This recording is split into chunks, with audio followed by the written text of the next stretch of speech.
The bullet missed Julia Thompson by inches, embedding itself in the wooden post behind her head, and she knew the game had changed forever. She stood frozen in the dusty street of Hachita, New Mexico, her heart pounding against her ribs as she watched two men circle each other like wolves preparing for the kill. The afternoon sun beat down mercilessly on the small frontier town, casting long shadows across the weathered buildings that lined the main road. Julia clutched her basket of herbs tighter, her knuckles white beneath the fabric of her worn gloves. She had been on her way to the general store when the confrontation erupted, and now she found herself trapped in the middle of something deadly.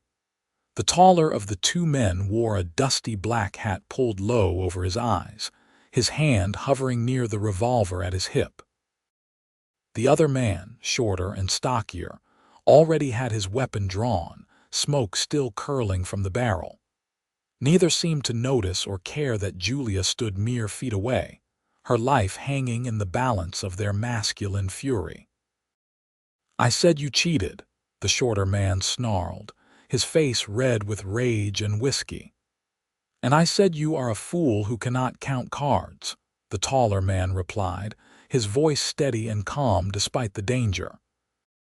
Julia knew she should run, should scramble for safety behind one of the storefronts or dive into an alley. But her feet would not move, her legs trembling beneath her simple cotton dress. She watched as the shorter man raised his pistol again, this time aiming squarely at the taller man's chest.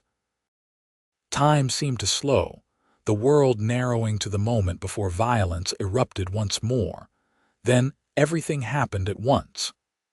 The taller man drew his weapon with such speed that Julia barely saw the movement, his shot ringing out a fraction of a second before his opponent could fire. The shorter man crumpled to the ground, clutching his shoulder and howling in pain. The taller man strode forward and kicked the fallen man's gun away, then turned his attention to Julia for the first time. His eyes were the color of weathered steel, sharp and assessing as they swept over her.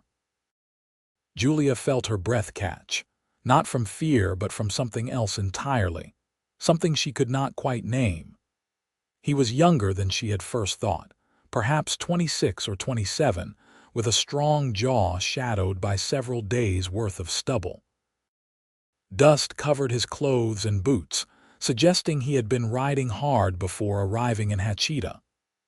"Madam, are you hurt?" he asked, holstering his weapon with practiced ease. Julia shook her head, not trusting her voice.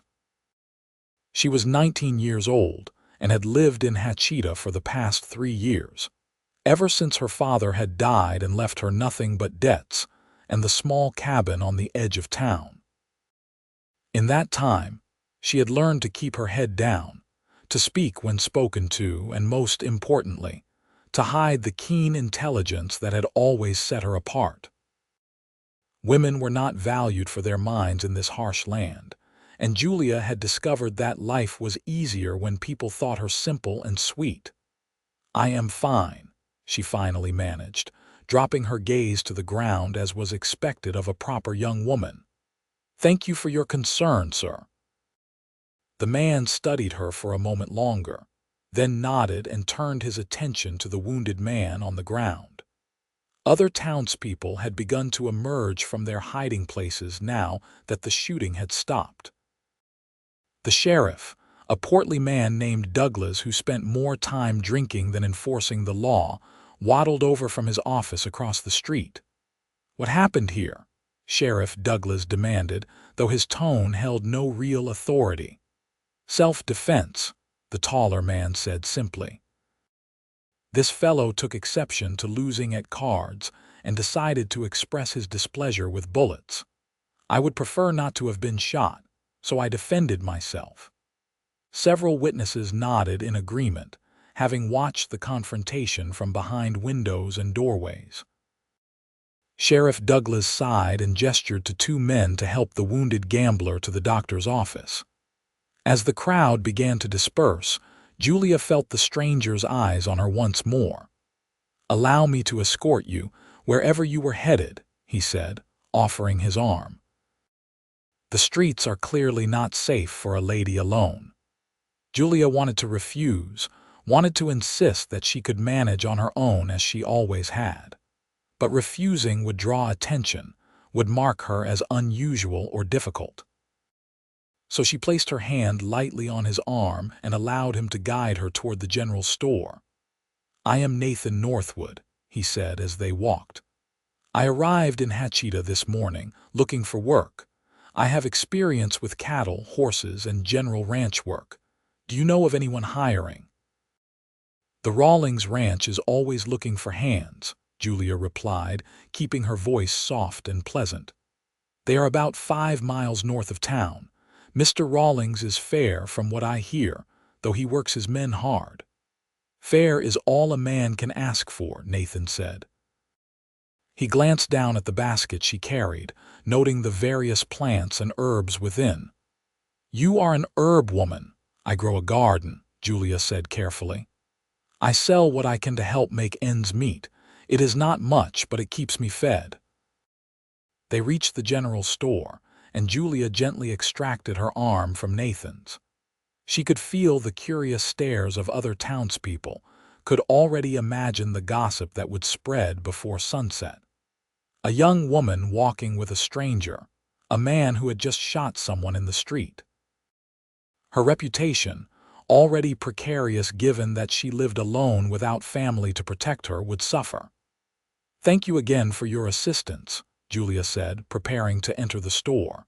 "Miss," Nathan said, and something in his tone made her pause. "I did not catch your name." "Julia Thompson," she answered, meeting his eyes briefly before looking away again. "Miss Thompson, would you do me the honor of allowing me to call on you? Perhaps tomorrow evening, if you would be so kind." Julia's heart jumped, but she kept her expression neutral. She knew what he saw when he looked at her. A pretty enough girl with honey-colored hair and green eyes, slender from hard work and poor meals, but unremarkable in every other way. Men occasionally expressed interest in her, drawn by her youth and the fact that she owned her own cabin, small and shabby as it was. But they always lost interest quickly, disappointed by what they perceived as her lack of wit or spirit. "I do not think that would be proper," Julia said, using the excuse she had wielded many times before. "We have only just met, Mr. Northwood." "Then let us remedy that," Nathan replied with a smile that transformed his serious face into something almost boyish. "I will be working at the Rawlings Ranch, as you suggested. I will stop by the general store each Saturday when I come to town for supplies. Perhaps over time we will become better acquainted, and you will change your mind about that call." Before Julia could respond, Nathan tipped his hat and strode away, his long legs carrying him quickly down the dusty street. Julia stood watching him go, a strange feeling fluttering in her chest.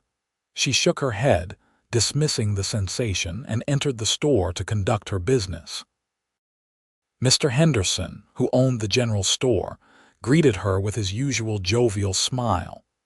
He was one of the few people in Hatcheta who treated Julia with genuine kindness, perhaps because his own daughter had died some years back, and Julia reminded him of her. "Afternoon, Miss Julia," he said. "I see you met our newest resident. Quite the excitement in the street today." "Yes, sir," Julia replied, setting her basket on the counter. "I brought the herbs you requested.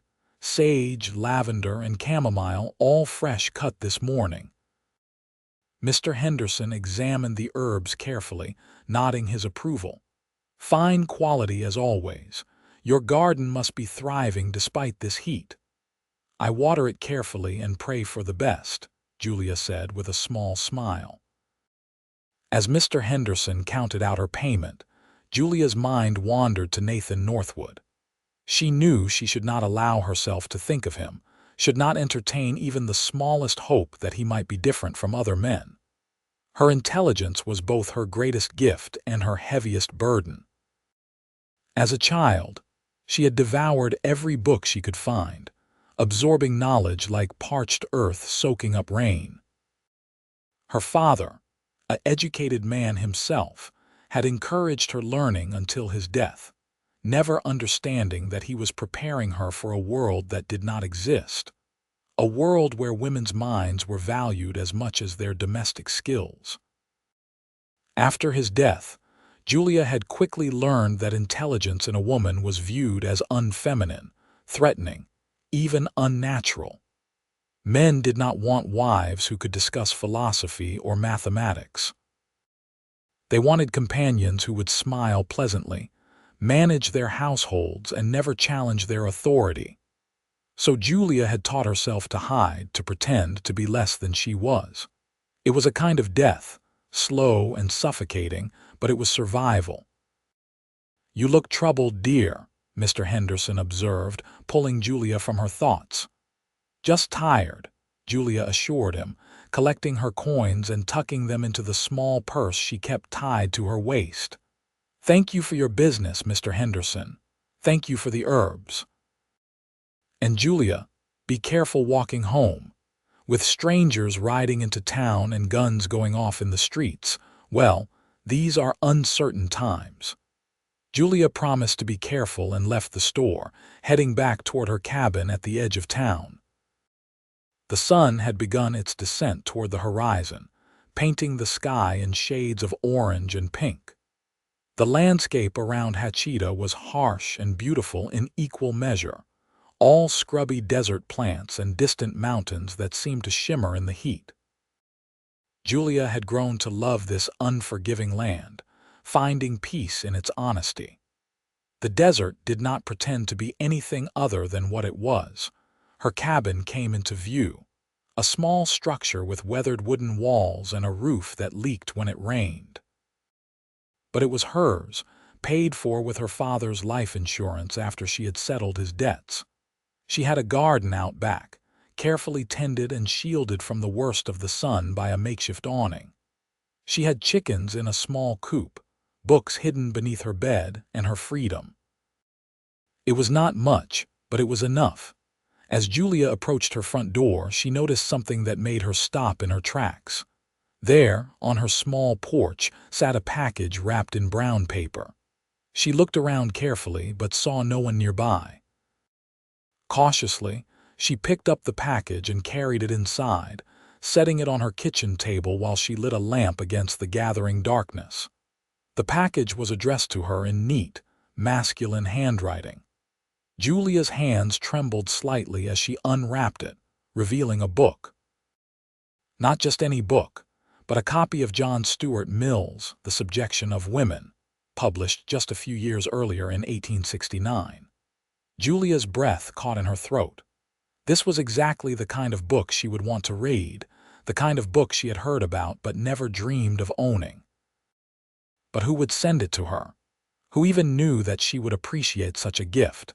A small card fell from between the pages, and Julia picked it up with shaking fingers. The message was brief. For a woman who deserves more than she allows herself to have.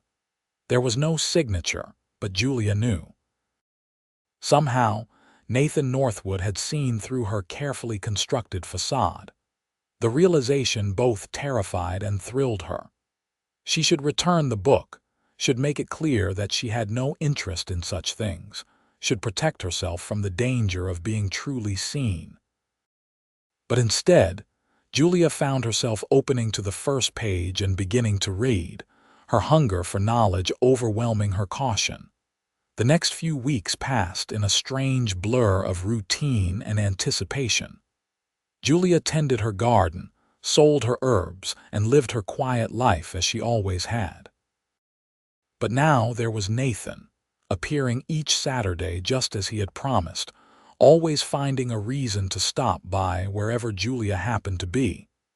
He never mentioned the book, never pushed her to admit anything about herself.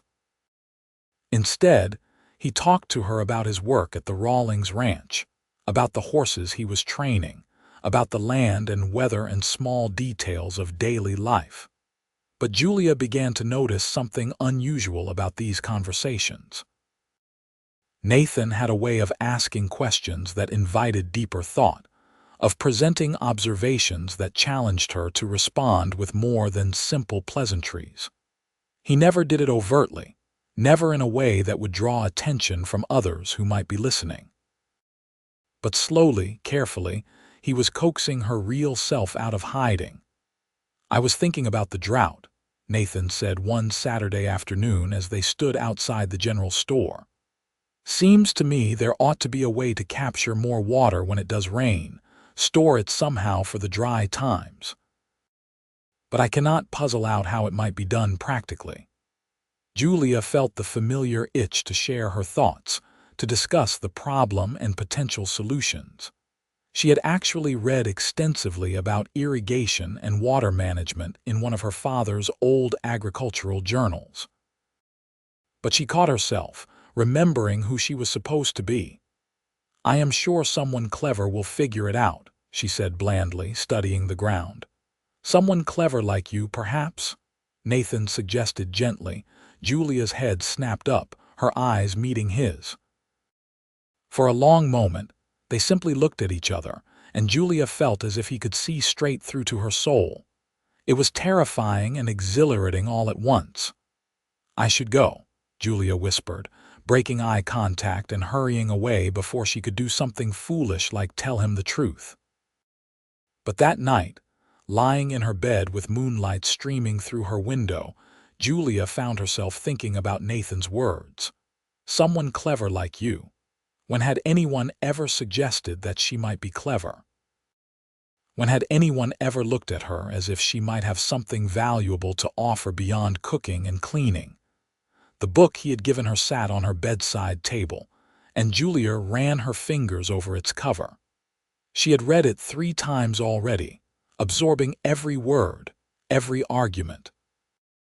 Mill wrote about women's potential, about the artificial barriers that society erected to limit female achievement. Reading his words had felt like coming home, like finally finding someone who understood the cage she lived in.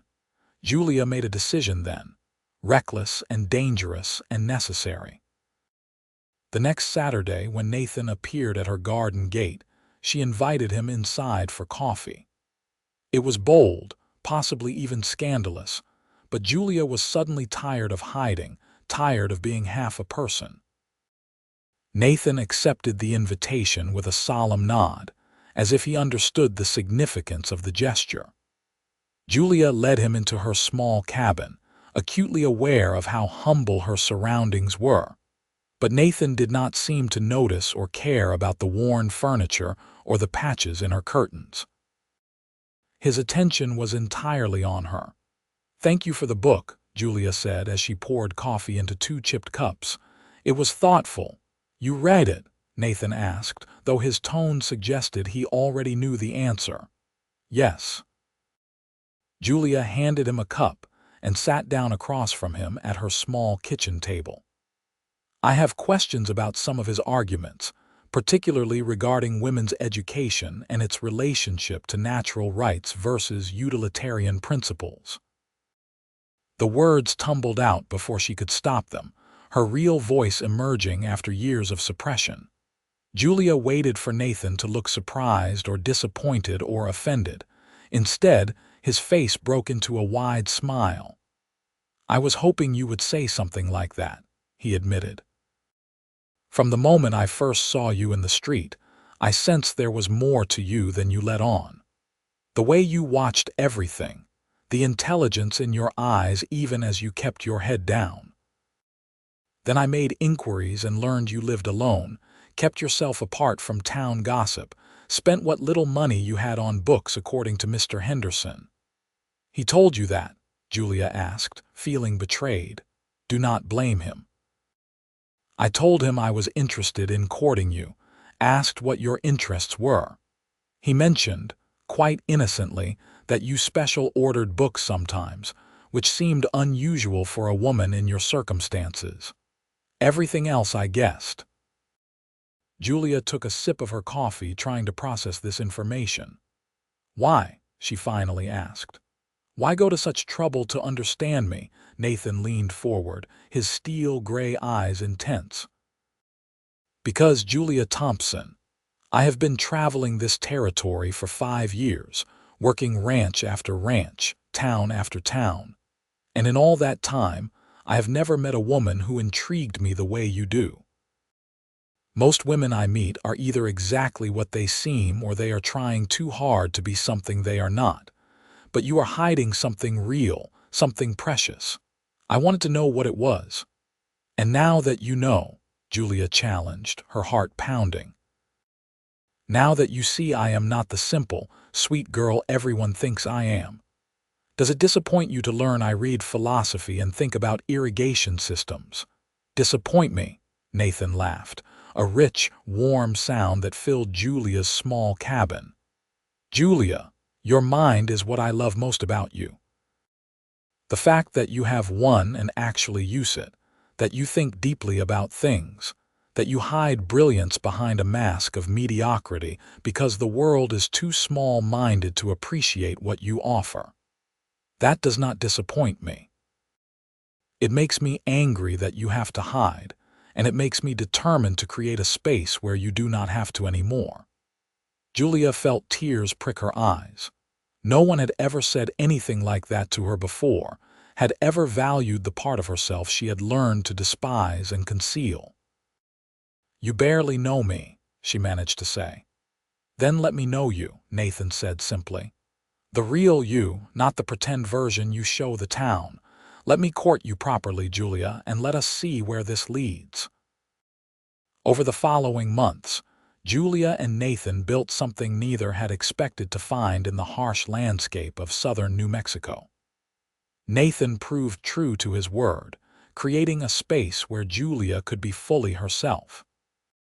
When they were alone, they discussed everything from politics to literature to agriculture. Nathan, Julia discovered, was himself far more educated than the average ranch hand, the son of a schoolteacher mother who had died when he was young. He had read extensively and thought deeply about the world, but unlike Julia, he had never felt the need to hide his intelligence. It is different for men, Nathan explained one evening as they sat on Julia's porch watching the sunset. A smart man is admired, promoted, given opportunities. A smart woman is feared and shunned. I am sorry you have had to hide who you are, Julia. You deserve better. But their courtship was not without challenges. The townspeople of Hachita watched their growing attachment with varying degrees of interest and disapproval.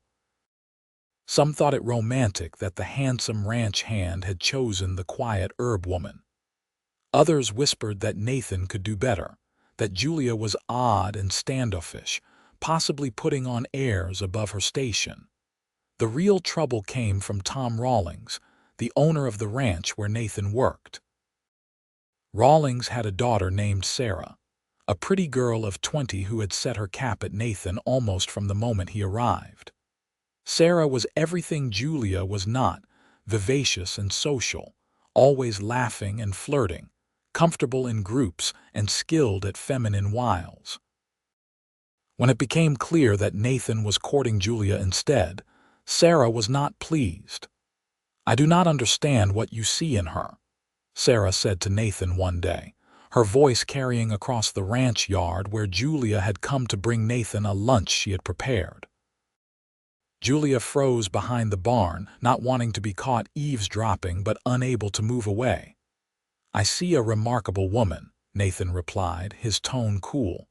One who does not need to chase after men or play games to feel valuable. She is strange, Sarah insisted. Everyone says so. She lives alone like a hermit, barely speaks to anyone. I have heard some people say she might be simple in the head. Then those people are fools who cannot recognize intelligence when they see it, Nathan said sharply. Julia Thompson is worth 10 of most people in this town, including, I am sorry to say, you. Now, if you will excuse me, I have work to attend to. Julia heard footsteps approaching and quickly ducked around the other side of the barn, her heart soaring at Nathan's defense of her. But she also recognized the danger in making an enemy of Sarah Rawlings. Tom Rawlings was a powerful man in Hatcheta, and if his daughter turned him against Nathan, it could cost Nathan his job. That night, Julia tried to tell Nathan that perhaps they should slow down their courtship, should be more discreet to avoid causing problems. But Nathan would hear none of it. "I am not ashamed of you, Julia," he said firmly. "And I will not hide our relationship as if there is something wrong with it. If Rawlings fires me, I will find work elsewhere. You are more important to me than any job." "But you need the work," Julia protested. "And I need you to be nearby. If you have to leave Hatcheta to find another position." "Then you will come with me," Nathan said simply. "As my wife, if you will have me." Julia's breath caught. They had been courting for only 4 months, a relatively short time by conventional standards. But in those months, Julia had experienced more genuine connection and happiness than in all her previous 19 years. Nathan knew her, truly knew her, and loved her not despite her intelligence but because of it. "Are you proposing to me?" Julia asked, her voice barely above a whisper. Nathan dropped to one knee right there on her porch, taking her hand in his. "Julia Thompson, I know we have not been courting long by some standards, but I am certain of my feelings. I love your mind, your spirit, your courage in surviving alone in a world that has not been kind to you. I love the way you think about problems, the way you see connections others miss, the way you hide brilliance behind soft words and downcast eyes. I love all of you, every hidden and revealed part. Will you marry me?" Julia felt tears streaming down her face, but for the first time in years, they were tears of joy rather than frustration or loneliness. "Yes," she said. "Yes, Nathan, I will marry you." They were wed 3 weeks later in a simple ceremony at the small church in Hatcheta. Mr. Henderson walked Julia down the aisle, proud as any father. The turnout was modest, mostly because Julia had few friends in town and Nathan had been there only a short time. Sarah Rawlings attended with her father, her pretty face set in a scowl throughout the ceremony. But Julia barely noticed. Her attention was entirely on Nathan, on the man who had seen past her disguise to the woman beneath, and had chosen to love what he found there. The minister, an elderly man named Reverend Phillips, kept the ceremony brief. When he pronounced them husband and wife, Nathan kissed Julia with a tenderness that made her heart ache. As they walked back down the aisle together, Julia felt as if she were stepping into a new life, one where she could finally breathe freely. They spent their wedding night in Julia's cabin, which would now be their shared home. Nathan had saved enough money to make some much-needed repairs to the roof and walls, and he had already begun working on them in the evenings after his shifts at the ranch. As they lay together in the darkness, Nathan's arms wrapped around her, Julia felt a peace she had never known. "What are you thinking?" Nathan asked, his breath warm against her ear. "That I am happy," Julia replied honestly.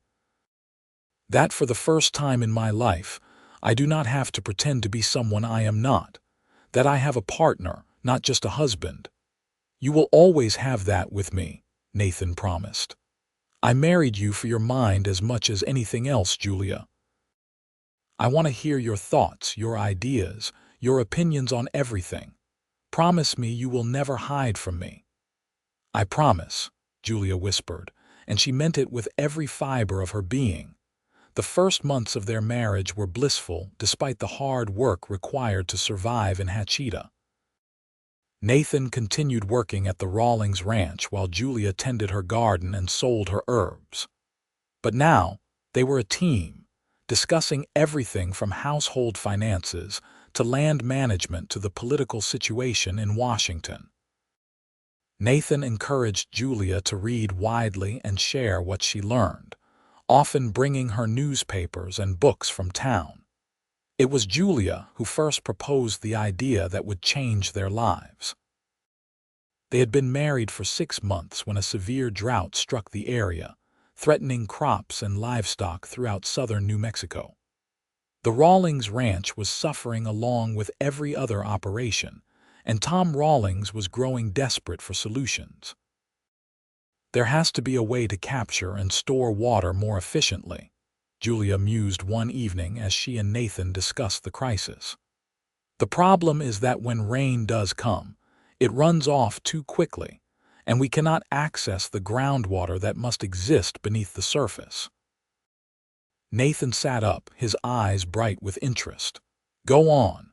Julia hesitated, old habits of hiding her intelligence rising up. But then she remembered Nathan's words on their wedding night, his request that she never hide from him. "I have been reading about windmills," she said. "They are being used in some parts of the country to pump water from underground.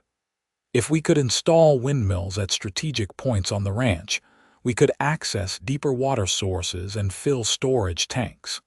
The wind here is constant enough to keep the pumps running most of the time." "That is brilliant," Nathan breathed. "Julia, that could save the ranch, save the whole area. You need to tell Rawlings." "Me?" Julia laughed nervously. "Nathan, I cannot approach Tom Rawlings with an idea like this. He would laugh me out of his office.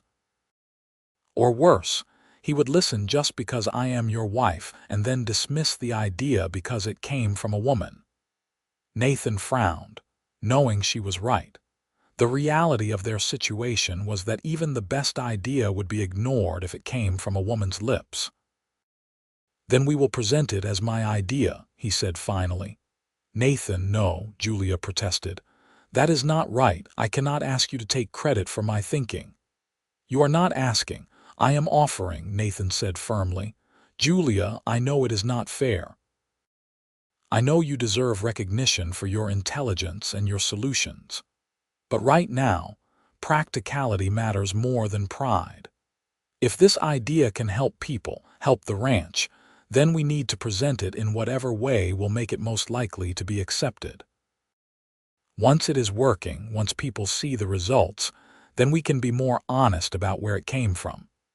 Julia knew he was right, but it still stung to have her idea attributed to someone else, even someone she loved.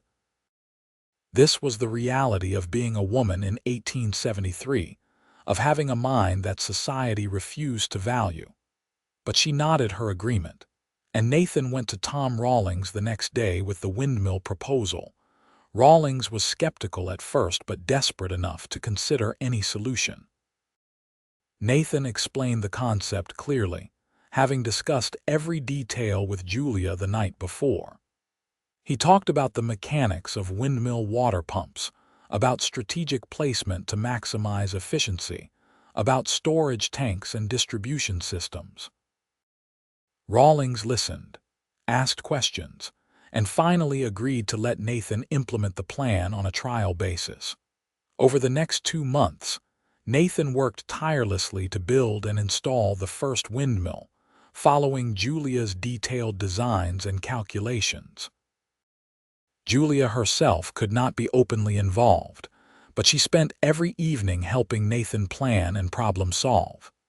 When challenges arose, they worked through them together, Julia's theoretical knowledge combining with Nathan's practical skills to find solutions. The day the windmill first pumped water from deep underground was a moment of triumph that Julia could never publicly claim. She stood in the crowd of ranch workers and townspeople who had gathered to watch, her heart swelling with pride as clear, cold water gushed from the pump into the waiting storage tank. Tom Rawlings clapped Nathan on the back, praising his ingenuity and innovation. "You have saved this ranch, Northwood," Rawlings boomed. "I knew you were a smart man, but this exceeds all expectations. I want to install windmills at every major pasture, and I am giving you a raise and a promotion to ranch foreman."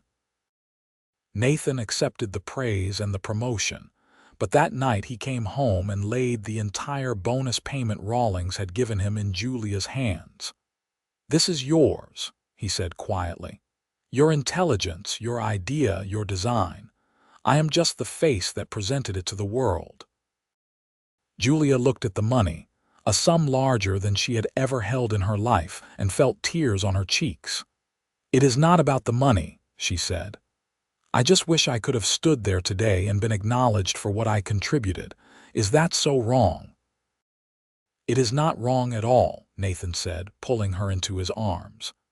"And it makes me angry that the world works this way. But Julia, I promise you this. I will never forget that these ideas come from you. And someday, somehow, I will find a way for you to get the recognition you deserve." As the windmill project expanded across the Rawlings ranch, and then to other properties in the area, Julia continued to be the invisible architect behind each success. Nathan always consulted her on placement, design modifications, and problem solving. They made a remarkable team. Nathan's practical skills and people relationships combined with Julia's analytical mind and innovative thinking. But maintaining the facade was exhausting for Julia. She watched as Nathan received praise and respect for work they had done together, as he was consulted on other ranchers' problems, and paid handsomely for solutions that often originated with her. She knew it was necessary, knew that revealing her role would likely result in their ideas being dismissed. But it still hurt to be invisible, to be valued only within the walls of her own home. The situation came to a head a year after their marriage when a wealthy rancher from El Paso visited Hachita, specifically to meet with Nathan about installing windmills on his extensive property. Marcus Wellington was a large, loud man who smoked expensive cigars and wore a gold watch chain across his substantial belly. He arrived at the Rawlings ranch with an entourage and immediately asked to speak with this genius windmill man he had heard about. Nathan invited Wellington to meet at their home rather than the ranch, hoping to give Julia at least the ability to listen and contribute in private. Wellington arrived promptly at 6 o'clock, clearly not thrilled to be visiting such a humble dwelling but curious enough about the windmill system to overlook his surroundings. Julia served coffee and cake, playing the role of dutiful wife while the men talked business. But as the conversation progressed, she found it increasingly difficult to remain silent. Wellington was proposing a windmill placement strategy that would never work given his property's topography, and Nathan was clearly struggling to explain why, without revealing that his knowledge came from extensive discussions with Julia.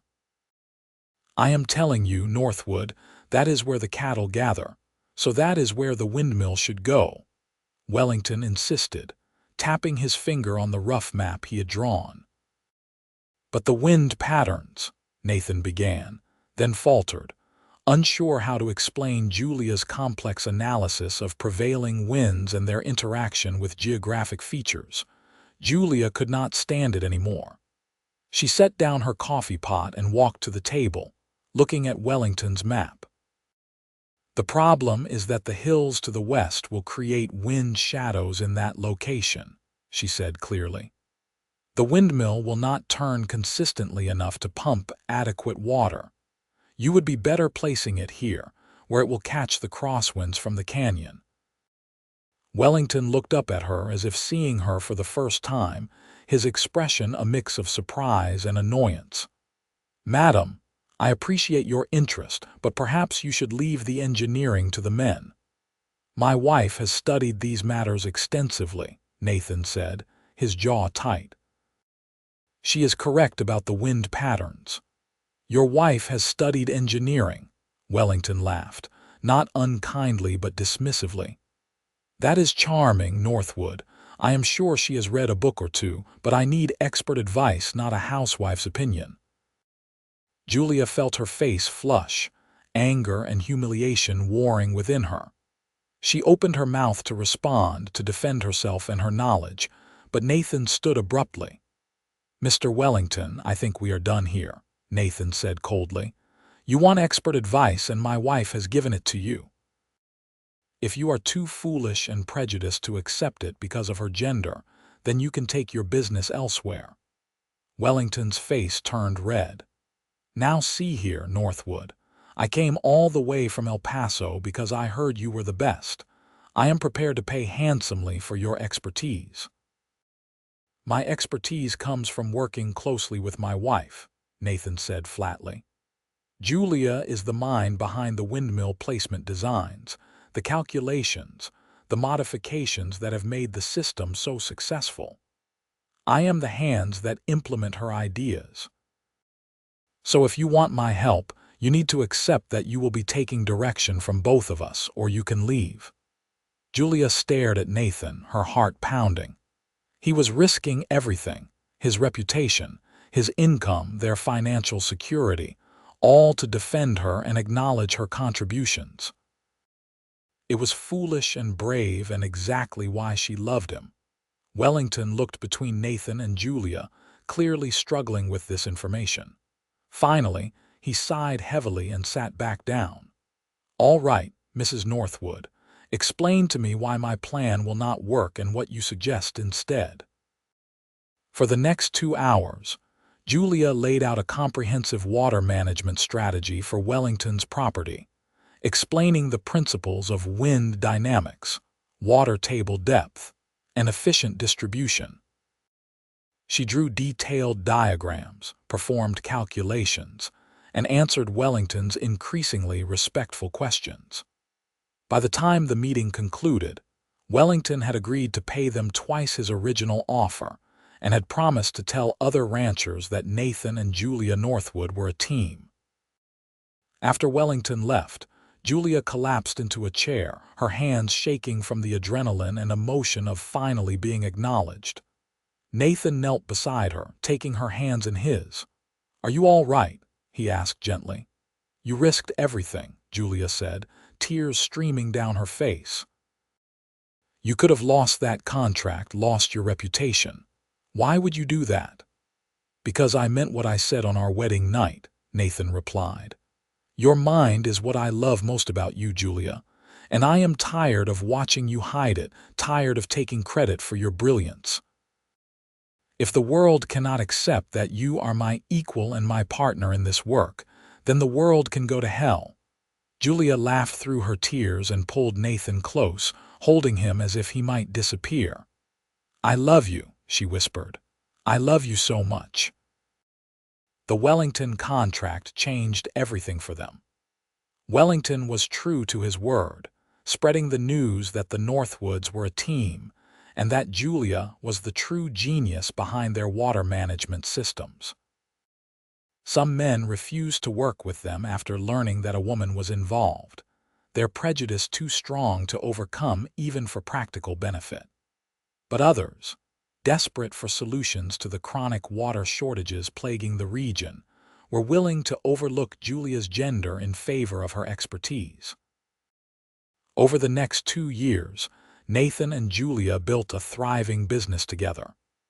They traveled throughout southern New Mexico and into Arizona, consulting on water management, installing windmills, and designing irrigation systems. Julia's designs became sought after, and while some people still struggled with the idea of a woman engineer, her results spoke for themselves. Their success allowed them to expand Julia's cabin into a proper house, with a real office where Julia could work on her designs and store her growing collection of technical books and journals. Nathan encouraged her to correspond with engineers and scientists in the East, to share her ideas and learn from others. Julia's intelligence, so long suppressed and hidden, finally had room to flourish. But perhaps the greatest joy came not from professional success, but from the deepening of their personal relationship. Nathan never stopped seeing Julia as his intellectual equal and partner. They continued to discuss everything from politics to philosophy to the latest scientific discoveries. They argued about ideas, challenged each other's thinking, and grew together in ways Julia had never imagined possible. On their third wedding anniversary, Nathan surprised Julia with a gift that made her cry. It was a brass nameplate for her office door, engraved with the words Julia Northwood, engineer. It was not an official title. She had no formal training or certification, but it was recognition of who she truly was. "You have earned this and more," Nathan said as he helped her mount it beside the office door. "Your mind has transformed this region, saved ranches, helped people survive and thrive in impossible conditions. You are an engineer, Julia, and you should be proud of that." Julia traced the engraved letters with her fingers, hardly daring to believe this was her life now. 3 years ago, she had been hiding her intelligence, living half a life in fear of judgment and rejection. Now she had a husband who celebrated her mind, a business that utilized her skills, and a future limited only by her own imagination. That night, as they lay in bed together, Julia's head resting on Nathan's chest, she reflected on how much had changed. "Do you remember the day we met?" she asked. "When you asked what I was thinking after that shooting in the street?" "I remember," Nathan said, running his fingers through her hair. "You looked terrified but also fascinated, like your mind was analyzing every detail even while your body wanted to run away." "I was hiding even then," Julia admitted, "trying to be the simple, scared girl everyone expected, but you saw through me." "I saw you," Nathan corrected. "The real you, even when you were trying to hide her, and I have loved you from that moment, Julia. Your courage, your intelligence, your strength in surviving alone in a world that did not value you, those are the things I fell in love with." "Your mind is what I love most about you," Julia repeated, echoing the words Nathan had spoken so many times. "You said that to me early on, and I did not believe you at first. I thought you would change your mind once you really knew me, once you saw how different I was from other women." "You are different from other women," Nathan agreed. "That is precisely why I love you. Julia, I do not want a wife who simply agrees with everything I say and never challenges me. I want a partner, someone who makes me think, who sees things I miss, who is smarter than me in many ways. That is what I have with you." They conceived their first child that autumn, a development that filled them both with joy and a small amount of trepidation. Julia worried that motherhood would force her back into a more traditional role, that she would lose the intellectual freedom she had fought so hard to gain. But Nathan assured her that they would find a way to balance family and work. "Women have been having babies and continuing to use their minds for all of human history," Nathan pointed out. "The difference is that society has not acknowledged or supported it. We will be different. We will make it work." Julia's pregnancy was not easy. The desert heat was oppressive and she struggled with sickness in the early months. But she continued working on designs and consulting with clients, determined not to let her condition define her entire existence.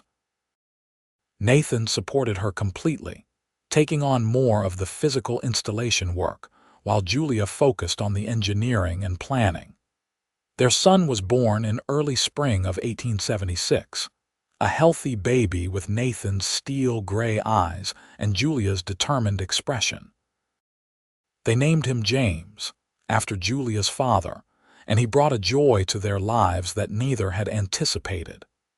Julia discovered that she could indeed be both a mother and an engineer, that the two roles did not have to be in conflict.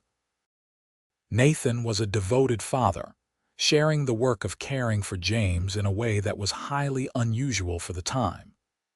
He changed diapers, walked the floor with a crying baby in the middle of the night, and never suggested that such work was beneath him or solely a woman's responsibility.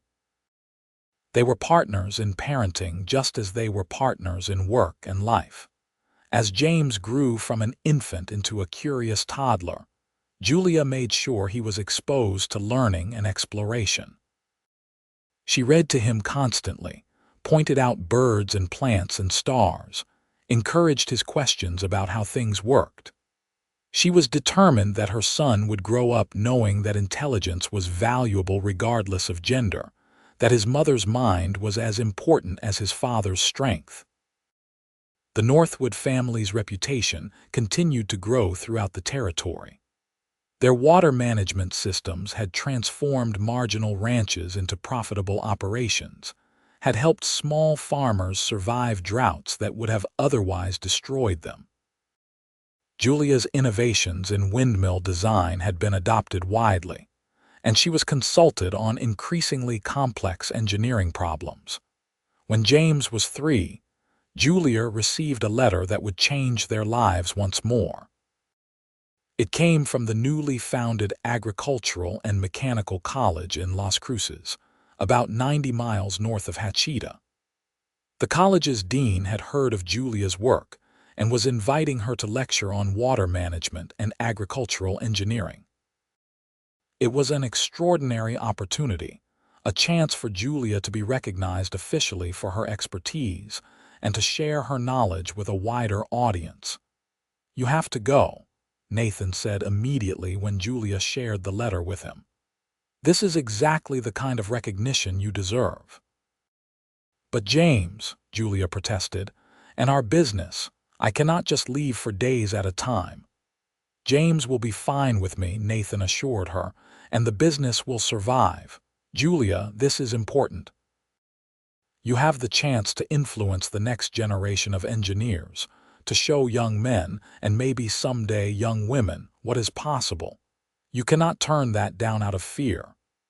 Julia knew he was right, but accepting the invitation still felt terrifying.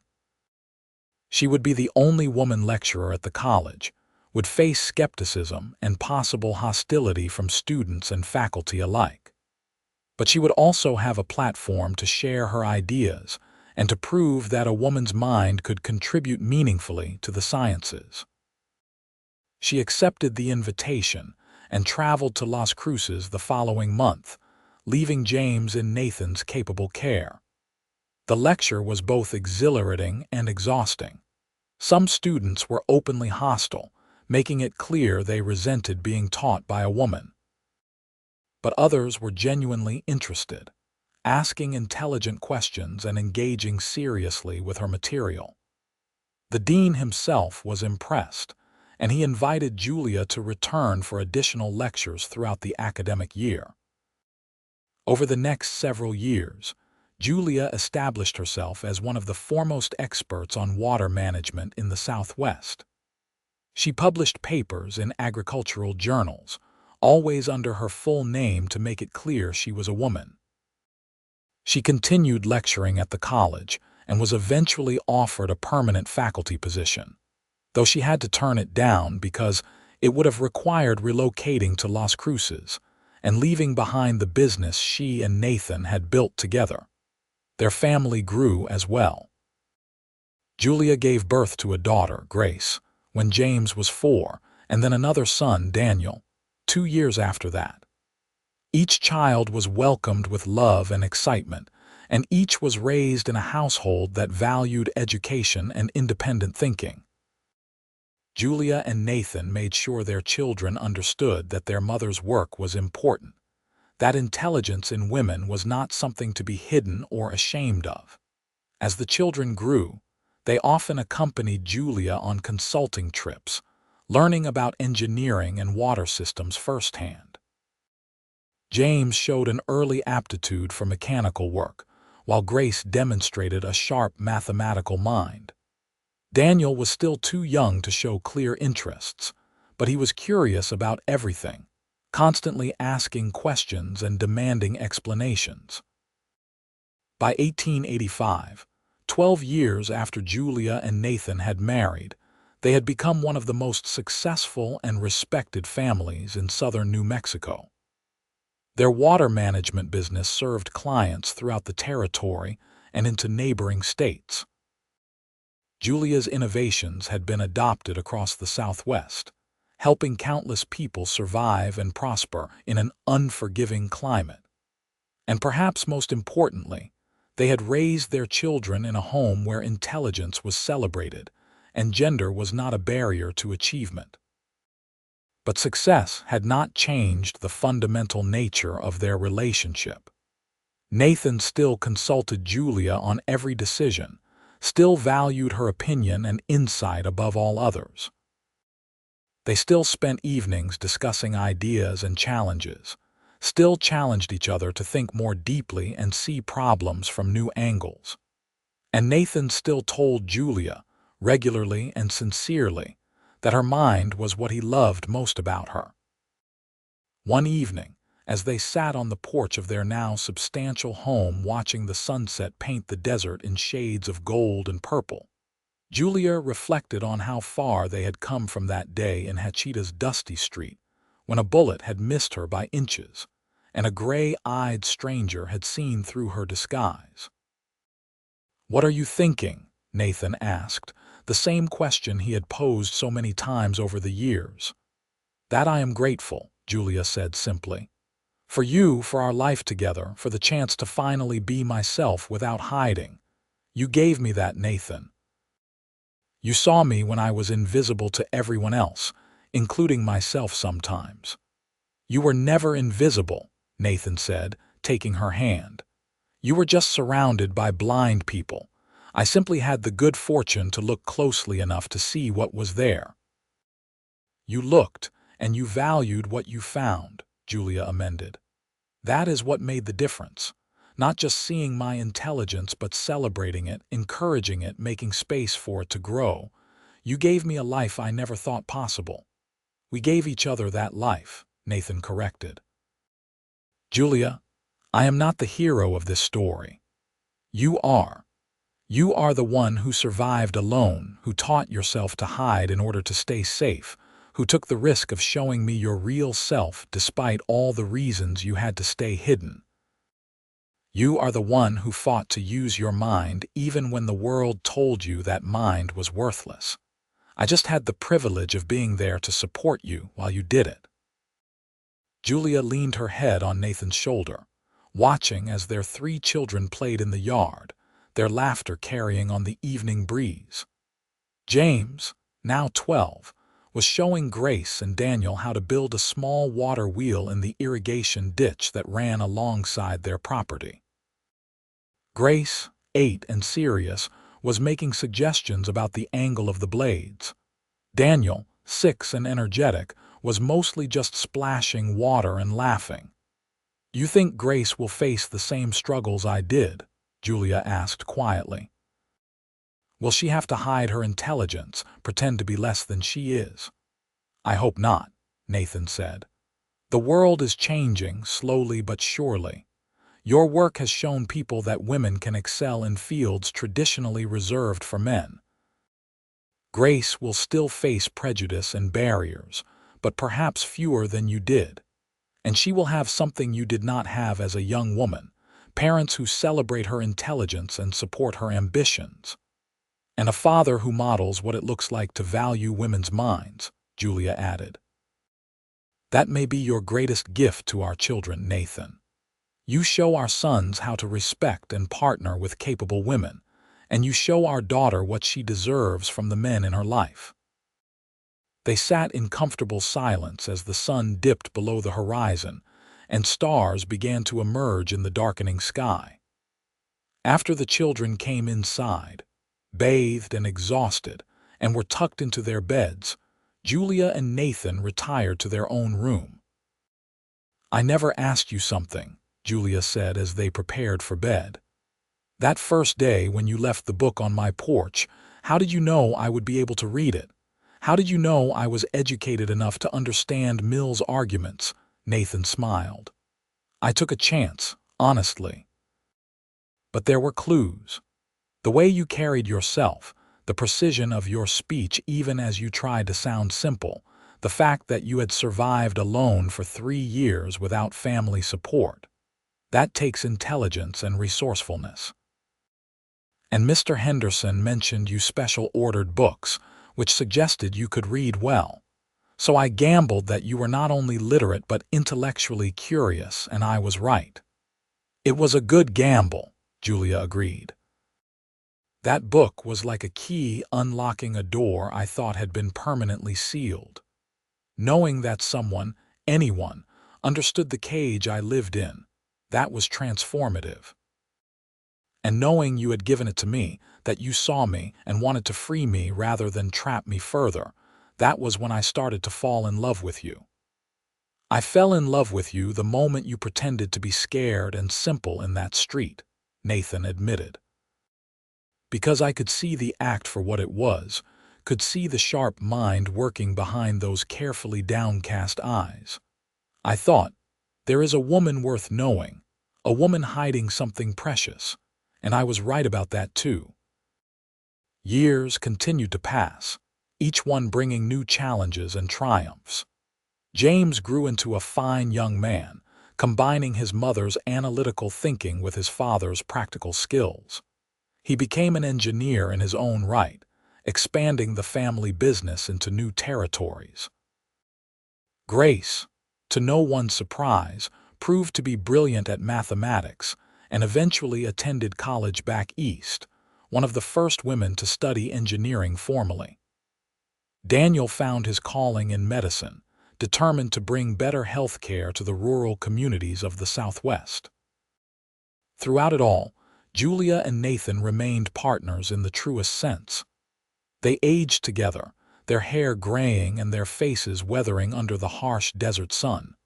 But their minds stayed sharp, and their love grew deeper with each passing year. They never stopped discussing ideas, never stopped challenging each other, never stopped seeing each other as equals. On their 25th wedding anniversary in 1898, their children threw them a celebration at the house, inviting friends and colleagues from throughout the territory. Speakers stood up to toast the Northwoods, praising their contributions to the region's development and prosperity. Several mentioned Julia specifically, acknowledging her innovations and expertise in a way that would have been unthinkable 25 years earlier.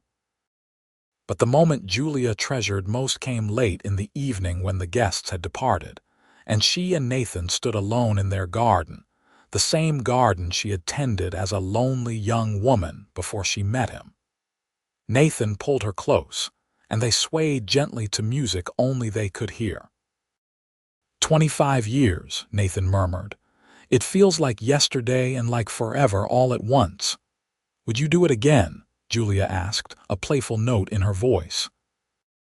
Knowing everything that would come, all the struggles and challenges, would you still chase after the strange herb woman who hid her intelligence? In a heartbeat, Nathan said without hesitation.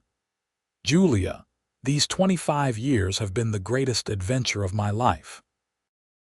Building a business together, raising remarkable children, watching you flourish and achieve recognition you always deserved. I would not trade a single moment of it. Not even the hard parts, Julia pressed. The years when clients refused to work with us because I was a woman. The times I struggled with balancing work and motherhood. The prejudice and dismissal we faced. Not even those, Nathan confirmed. Because we faced them together and we overcame them together. And each challenge proved what I have always known, that your mind is your greatest gift, and my privilege has been getting to witness it in action all these years. Julia felt tears on her cheeks, but they were happy tears. Your mind is what I love most about you, she whispered, repeating the words that had sustained her through so many difficult years. You told me that once, and it changed my life. No one had ever valued that part of me before, and no one has valued it more since. Thank you, Nathan, for seeing me and for loving what you saw. Thank you for letting me see you, Nathan replied, for taking the risk of revealing yourself despite all the reasons you had learned to hide. That took tremendous courage, Julia. I hope you know that. As they stood in the garden under a canopy of stars, Julia reflected on the unlikely journey that had brought them to this moment. She had started as a frightened young woman, alone and hiding her greatest strengths to survive in a hostile world. She had learned to make herself small, to pretend ignorance, to accept invisibility as the price of safety. And then Nathan had arrived, a stranger who somehow saw through her disguise and valued what he found there. He had not been intimidated by her intelligence or threatened by her capabilities. Instead, he had celebrated them, encouraged them, made space for them to grow and flourish. He had been her champion when she could not champion herself, her voice when the world would not listen to hers. But more than that, he had been her partner in building a life neither could have created alone. Together, they had transformed not just their own circumstances, but their entire region, bringing water to parched land and prosperity to struggling communities. They had raised children who understood that intelligence and capability were not limited by gender, and they had shown others that marriage could be a true partnership of equals, minds and hearts working together. As Julia approached her 51st birthday in 1905, she found herself thinking about legacy. She and Nathan had built something meaningful together, not just a business but a model for how relationships could work when both partners were valued equally. Their children had absorbed those lessons and were living them out in their own lives. Grace, now 33, was married to a fellow engineer who treated her as a full partner in their professional and personal lives. James, 37, had married a teacher who shared his passion for education and innovation. And Daniel, 31, worked alongside his physician wife in a clinic they had established together. Julia's work had also created a lasting legacy. The water management systems she had designed were still in use throughout the Southwest, still helping communities survive and thrive in an arid climate. Young engineers studied her papers and built upon her innovations. And though she had faced tremendous prejudice and obstacles, she had proven that a woman's mind could contribute meaningfully to the sciences and technologies that shaped society. But perhaps her greatest legacy was personal rather than professional. She had shown, through the example of her life and marriage, that women's intelligence was valuable and worth celebrating. She had refused to hide, had insisted on being seen and acknowledged, had fought for the right to use the mind she had been given. And in doing so, she had made it slightly easier for the women who came after her. On a warm evening in the summer of 1906, Julia and Nathan sat together on their porch as they had countless times over the past 33 years. Nathan was 70 now, his hair completely white and his movements slower but his mind still sharp. Julia was 52, her face lined but her eyes still bright with intelligence and curiosity. "You remember the day we met?" Julia asked, a question she had posed many times over the years but never tired of hearing answered. "Every detail," Nathan replied, his voice warm with affection. "You standing in that dusty street, terrified but fascinated, trying to look scared and simple when I could see the brilliant mind working behind your eyes. I knew in that moment that you were special, that I had to know you. You changed my life," Julia said simply. "Before you, I was half a person, hiding the best parts of myself just to survive. After you, I could finally be whole. You gave me that gift, Nathan, the gift of being fully myself." "You gave yourself that gift," Nathan corrected gently. "I just provided a safe space for you to unwrap it. The courage to reveal yourself, to risk being rejected or ridiculed, that came from you. I was just smart enough to recognize what I was seeing and wise enough to value it." "Your mind is what I love most about you," Julia said, the words as true now as the first time Nathan had spoken them to her. "That never changed, never wavered, never became less important.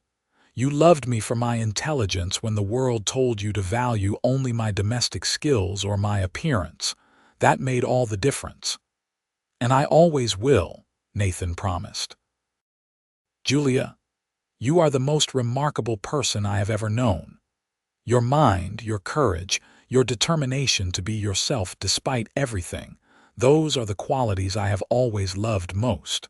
Growing old with you has been my life's greatest joy." They sat in comfortable silence as the sun set over the desert landscape they both loved. 3 decades earlier, Julia had been alone, frightened, and hiding her greatest strengths. Now she was surrounded by love, respected for her intelligence, and secure in the knowledge that she had made a difference in the world. As stars emerged in the darkening sky, Julia leaned against Nathan's shoulder and smiled. She had lived a full life, one that honored all aspects of who she was. She had loved and been loved for her whole self, not just the parts that society deemed acceptable. She had used her mind to help others and had raised children who would carry forward the values she and Nathan had modeled. It had not been an easy journey. There had been struggles, setbacks, and moments of doubt. But through it all, Nathan had been beside her, seeing her, valuing her, loving her for exactly who she was. He had never asked her to be less than she was, had never been threatened by her capabilities, had never resented her success. "What are you thinking?" Nathan asked, the question he had posed thousands of times over their decades together. "That I am grateful," Julia replied, the same answer she had given so many times before. "For you, for our life, for everything we built together. You saw me when I was invisible, valued me when others dismissed me, loved me when I could barely love myself. That is everything, Nathan. That is the whole world. And you gave me purpose," Nathan said. "A reason to fight for something bigger than myself, a partner who made me better, smarter, more thoughtful. You expanded my world, Julia, in ways I never could have imagined. Loving you, being loved by you, building a life with you, those have been my greatest honors." The years rolled on, bringing the changes that time always brings. Nathan's health began to fail in his late 70s, his body finally wearing out after decades of hard physical labor. Julia cared for him with the same devotion he had always shown her, reading to him, discussing ideas and memories, holding his hand through the difficult nights. When Nathan passed peacefully in his sleep at age 79, Julia grieved deeply but not hopelessly. They had been married for 43 years, had built a beautiful life together, had loved each other completely. She missed him terribly, missed his wisdom and humor and unwavering support. But she also carried him with her, in her memories and in the life they had created together.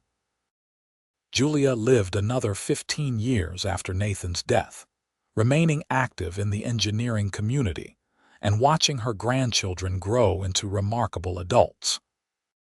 She saw the world continue to change, saw women gaining more rights and opportunities, saw the seeds she and Nathan had planted bear fruit in unexpected ways. When Julia passed away at the age of 74 in 1929, she left behind a legacy that extended far beyond her technical innovations. She had shown that women's minds were valuable, that marriage could be a true partnership of equals, that intelligence should be celebrated rather than hidden. Her children and grandchildren carried forward those values, as did the many young engineers and scientists who had learned from her work and example. But perhaps Julia's greatest legacy was the love story she had lived with Nathan, a story of two people who had seen each other truly and loved what they saw. In a time and place that did not value women's intelligence, Nathan had looked at Julia and said, "Your mind is what I love most about you." And he had meant it, had proven it through decades of partnership and support and unwavering respect. Their story became legend in the small communities of southern New Mexico, a tale told to young women who dreamed of using their minds and to young men learning what true partnership looked like. It was a story of courage and love, of seeing and being seen, of refusing to hide and finding someone brave enough to celebrate rather than fear female intelligence. And though both Julia and Nathan eventually passed into memory, the truth they had lived remained. That love is most powerful when it embraces the whole person, mind and heart and soul together. That partnership is most meaningful when both people are valued equally for their unique gifts. And that sometimes, in the most unlikely circumstances, two people find each other and create something beautiful that changes not just their own lives but the world around them.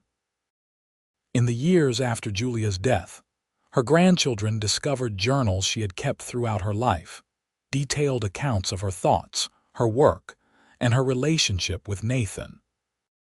These journals were eventually published, providing an intimate look at her remarkable woman's life and a love story for the ages.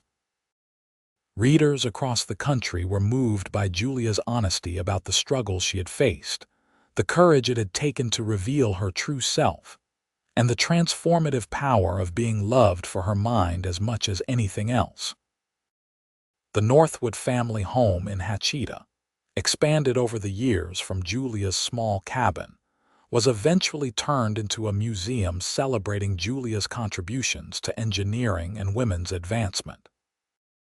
Visitors could see her original designs, read her papers, and learn about the woman who had hidden her intelligence until she found a man brave enough to value it.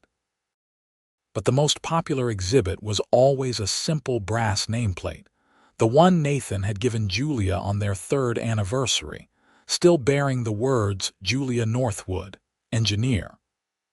Beside it was a note in Nathan's handwriting, discovered after his death among his personal papers. It read, "Your mind is what I love most about you. Never forget that. Never hide that. You are extraordinary exactly as you are." Those words, simple and profound, became a touchstone for generations of women who visited the museum, a reminder that they too deserve to be loved for their intelligence, their capabilities, their whole selves.